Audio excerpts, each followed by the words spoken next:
The day Naledi was buried, the sun felt cold in Vale village.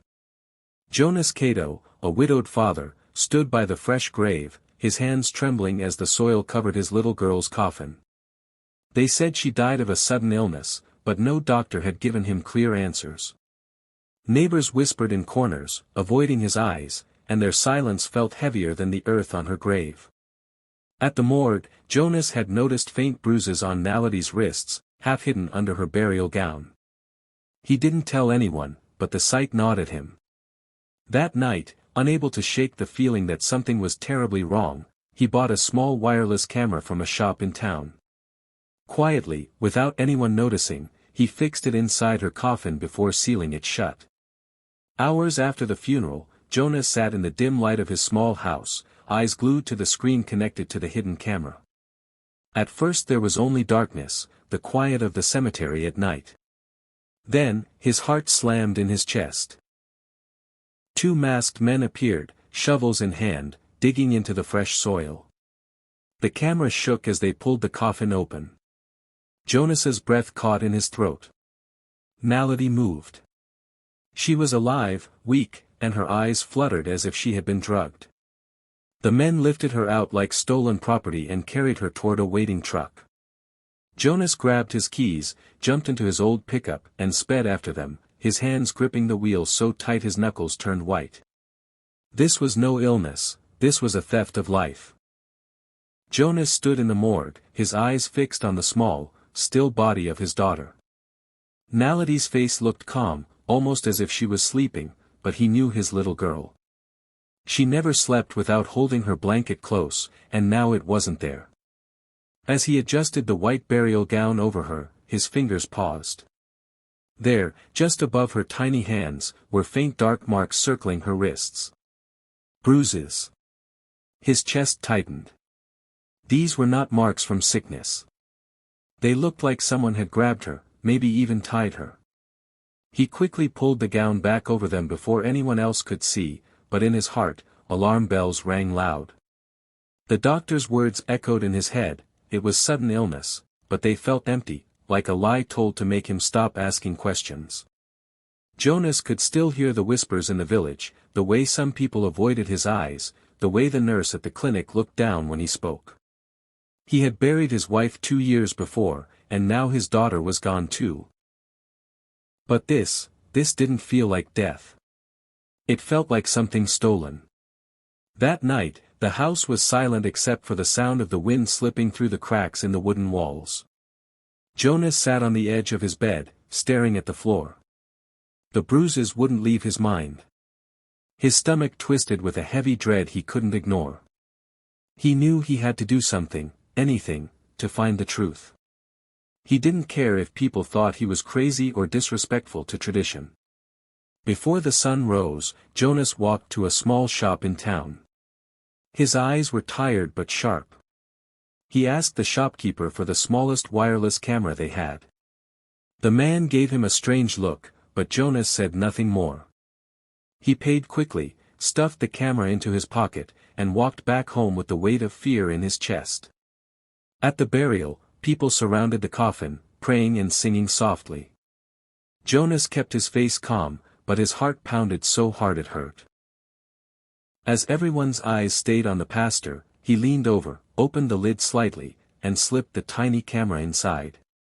He hid it beneath the satin lining, pointing it toward Naledi's face, making sure it wouldn't be seen. He closed the coffin gently, his fingers trembling. The prayers ended. The coffin was lowered. Soil began to fall, each thud sounding like thunder in his ears. When the last handful of dirt was thrown, the crowd left. Jonas stayed behind, staring at the grave as if he could see through the earth.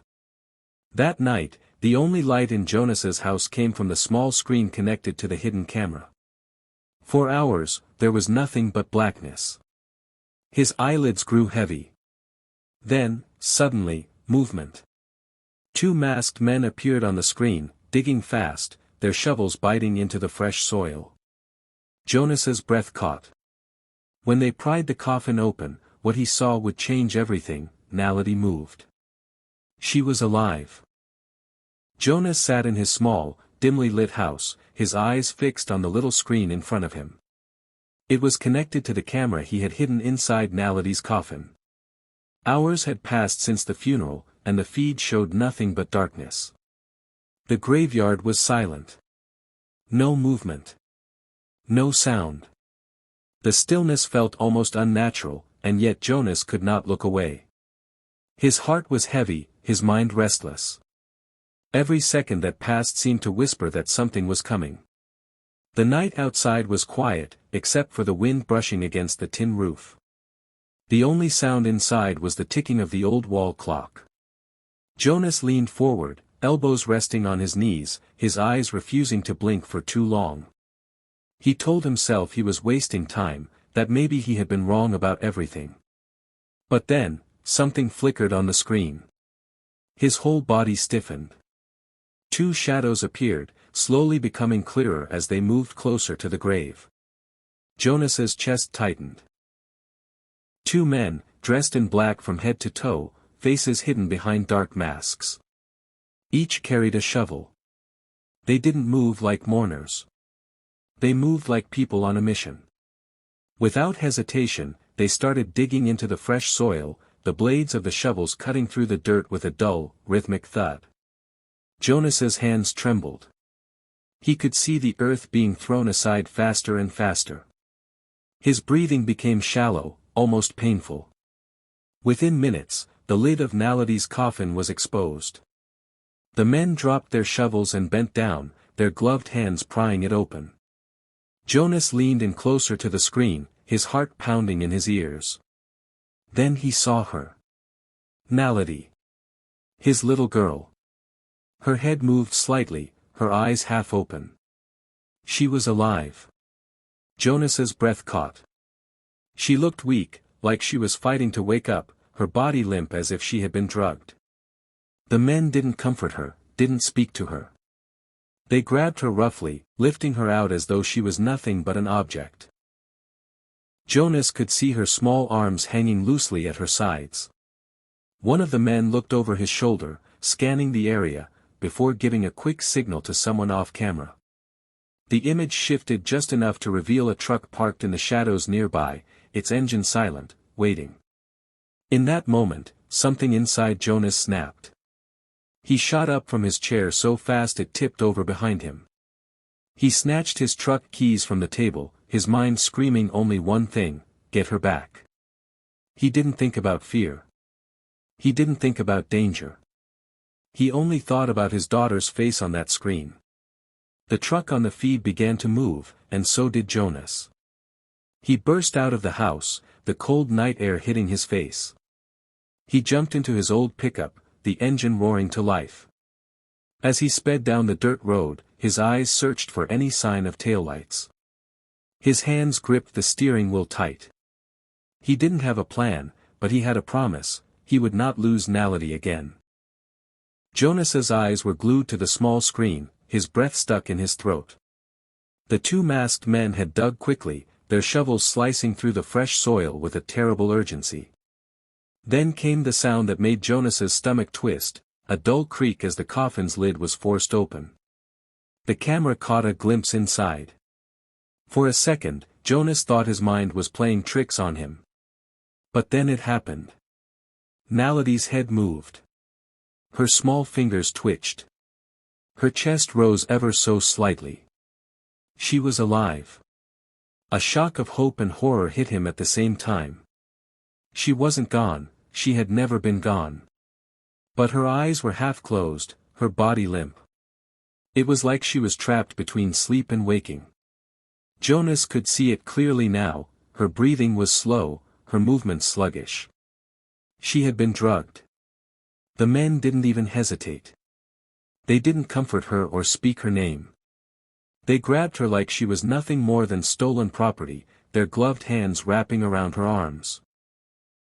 The camera's night vision made their movements ghostly, but Jonas could see every cruel detail. One man lifted her under the arms while the other held her legs. She dangled between them, her head resting weakly against the chest of the taller man. They carried her out of the grave as if she were a sack of grain. Jonas's heart was pounding so hard he could hear it over the faint sounds from the feed. Then, from the edge of the camera's view, headlights blinked faintly in the darkness before disappearing again. A truck sat a short distance away, parked under the shadow of a large tree. Its engine was off, but it was ready. The men moved quickly toward it, their boots crunching against the dry ground. Jonas's eyes followed every step they took. The taller man slid open the truck's back door, and the other pushed Naledi inside without care. Jonas's hands curled into fists. The thought of his little girl, drugged, helpless, trapped in that truck, sent a burning rage through his veins. He could barely breathe, his whole body shaking. This wasn't just an abduction. This was a theft of life, a crime buried under the lie of death. One of the masked men glanced around the cemetery one last time, then climbed into the passenger seat. The truck's engine roared to life, a low rumble that made Jonas's pulse race even faster. The driver turned on the headlights, flooding the graves with pale light for a split second before the vehicle turned away, rolling into the darkness. Jonas didn't think. He didn't pause. He jumped to his feet so quickly the chair behind him toppled over. Snatching his keys from the table, he bolted out the door into the cold night air. His old pickup roared as he started it, and his tires spun in the dirt. Somewhere out there, that truck was carrying his daughter away. And Jonas Cato swore on his life, it would not escape him. Jonas burst out of his house, the night air sharp in his lungs. He could still see Naledi's weak, drugged face in his mind, and it pushed him forward like fire in his veins. His hands fumbled for the keys, but the moment they touched metal, he was moving. He jumped into his old pickup, the door creaking loudly as it slammed shut. The engine coughed before roaring to life, and the tires spun in the dirt, throwing dust into the air as he tore down the road. Far ahead, barely visible, two faint red taillights glowed in the darkness. Jonas locked his eyes on them like a predator hunting prey. The dirt road twisted through the village outskirts, every bump shaking the old truck, but he didn't care. He pushed the pedal harder, the engine groaning as it struggled to keep up. Each time the truck ahead turned a corner, Jonas feared he would lose it, but the lights always reappeared, faint but steady. The wind whipped through the open window, stinging his face, carrying the scent of dust and dry grass. His knuckles turned white around the steering wheel. The chase seemed endless, until suddenly the road split. The truck ahead swerved onto a narrow, overgrown path. Jonas followed without hesitation, the branches scraping the sides of his pickup, the tires crunching over stones.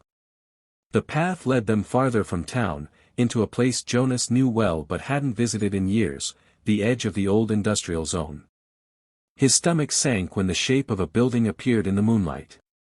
It was the abandoned slaughterhouse, a place the village children used to fear, with rusted metal walls and broken windows that seemed to stare like hollow eyes.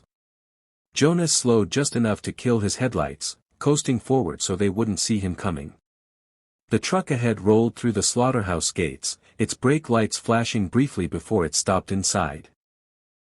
Jonas pulled over a short distance away, parking behind a cluster of trees. His heart was pounding so hard it felt like it would burst through his ribs. From the shadows, he watched as the back door of the truck opened. Two masked men climbed out, the same ones from the grave. Between them, they dragged Naledi, her head still hanging limply. They disappeared into the building without a word. Jonas's breath came in quick bursts. Every instinct screamed at him to run in right now, but he knew rushing blindly could get them both killed. He stepped out of his pickup quietly, his feet crunching on the dry grass. The night was so still he could hear his own heartbeat. The slaughterhouse loomed in front of him, its wide doors hanging open like the jaws of some waiting beast. Inside, faint light flickered, and distant voices echoed against the cold metal walls. Jonas tightened his fists. He didn't know how many people were inside, but one thing was certain. He was going in, and he wasn't leaving without his daughter. Jonas slipped through the broken doorway of the slaughterhouse, his steps slow and silent. The air inside was cold and smelled of rust and old blood. Dim light came from a few hanging bulbs, swinging slightly as if they, too, were nervous. His ears picked up low voices ahead, mixed with the soft shuffling of small feet. He moved closer, staying in the shadows, his heart hammering in his chest. Then he saw them. In the middle of the wide, empty floor were several children, huddled together, their wrists tied, their eyes wide with fear. Among them was Naledi, her head leaning against another girl's shoulder. She was pale, still groggy from whatever they had given her. Jonas's hands curled into fists at the sight. Around the children, a group of men moved quickly, loading boxes into the back of another truck parked inside. The boxes were marked with strange symbols, but Jonas didn't need to know what was inside to understand what was happening. They were smuggling human lives. Two masked men stood closest to Naledi, speaking quietly. Then one of them pulled off his hood. Jonas felt the world tilt. For a moment, he forgot to breathe. The man's face was all too familiar, sharper with age, eyes colder, but still the same. It was David, his late wife's brother.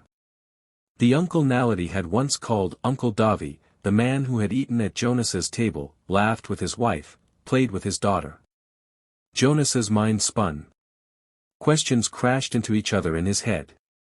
How could this man, family, be part of this? David looked over the children with no trace of guilt, as if they were simply goods waiting to be shipped. Jonas's stomach turned. He wanted to rush forward, to grab him, to demand answers, but he forced himself to stay hidden. This was bigger than one confrontation. There were too many men, too many guns hanging from belts, and Jonas knew that one wrong move could cost the children their lives. He watched as David knelt down and roughly lifted Naledi's chin, checking if she was awake. Jonas saw her eyes open just a little, saw the flicker of recognition before she was forced to look down again. His chest ached, but he stayed still, waiting for a chance. The men began talking about leaving soon, about the buyer, who was expecting them before sunrise. The words made Jonas's skin crawl. He glanced at the open door behind him, then at the nearest stack of wooden crates, cover he could use to get closer. He knew the police were already on their way from his earlier call, but by the time they arrived, it might be too late. Taking a deep breath, Jonas started to move, every step slow and deliberate. He didn't care how many men were inside or how dangerous this was. David had betrayed his family, betrayed Naledi, and Jonas would rather die than let his daughter disappear into the darkness of that truck. Tonight, the truth had a face, and it was one Jonas would never forgive. Jonas's heart pounded as he crouched behind a stack of wooden crates, his eyes locked on Naledi. She was still tied, her head drooping, but he could see she was breathing. Around her, the other children sat huddled, their small faces pale and frightened. The men were distracted, busy loading boxes into the truck. Jonas knew this was his only chance. He crept forward, every movement slow and silent. The cold metal floor groaned under his boots, and he froze each time a sound echoed, but the men didn't notice. When he got close enough, he saw the rough rope cutting into Naledi's wrists. Rage burned in him like fire. Without thinking, he leapt forward, swinging a heavy metal bar he'd grabbed from the floor. The first blow struck one of the masked men in the side, sending him crashing into the wall. The second man turned in shock, reaching for his gun, but Jonas tackled him before he could draw it. They fell hard to the ground, fists and elbows flying. "Run!" Jonas shouted to the children, his voice echoing through the cold air. Some hesitated, too scared to move, but when Naledi tried to get up, the others followed. Jonas ripped the ropes from her wrists, lifting her into his arms. She was weak, but she managed to whisper, "Papa," and that was all he needed to hear. The fight around him grew louder as more men realized what was happening. Jonas swung wildly, using everything he had, strength, fear, and a father's desperation. Then, over the chaos, came the sound of sirens. Red and blue lights flashed through the cracked windows. The police burst in through the slaughterhouse doors, shouting commands. Guns were drawn, boots pounded the floor, and within moments, the men who had been loading the truck were forced to the ground. Jonas didn't let go of Naledi as two officers rushed to him. Behind him, the other children were being gathered and led outside to safety. One officer recognized Jonas immediately. He had been the one who took Jonas's strange, urgent phone call earlier that day. Jonas quickly told them about the camera in the coffin, about how it had captured everything from the digging to the abduction. The officer's eyes widened. "That's our proof," he said. Later, when the police reviewed the footage, it was exactly as Jonas had described. The video showed the masked men digging into the grave, opening the coffin, and taking Naledi. The images were so shocking that, when released, they spread across the country within hours. News channels called it, "the girl who came back from the grave." Social media exploded with outrage and praise for the father who refused to accept his daughter's death. That night, Jonas sat in the back of an ambulance, holding Naledi wrapped in a blanket. She was safe. The other children were safe. And the men who had taken them were in handcuffs. Jonas looked at her tired but living face and knew this. He had buried her once, but no one would ever take her from him again. The sun was rising when Jonas carried Naledi into their small home. The air still smelled of dust and engine oil from the long night, but to Jonas, it felt like the sweetest morning of his life. Naledi's arms were wrapped tightly around his neck, her small fingers refusing to let go. She was still weak, her voice soft, but her heartbeat against his chest was strong, and that was all that mattered. He sat with her on the old wooden bench by the window, the same place where she used to sit and watch the goats play outside. This time, she didn't look away from him. Her eyes stayed on his face, as if to make sure he was real, as if she feared he might vanish.